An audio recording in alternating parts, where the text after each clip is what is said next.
berbalik arah gitu ya Pak. Saat kepak mangga ku bapak ku ibu Jepang, mangga kurang tinggal di dina media ya. Apakah perlu kita mensyukurinya? Syukuri kadang berkaca karena diri.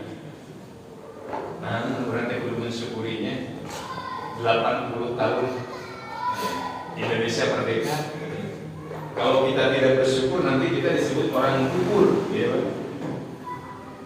Pemimpin Quran surat Ibrahim ayat ke-7.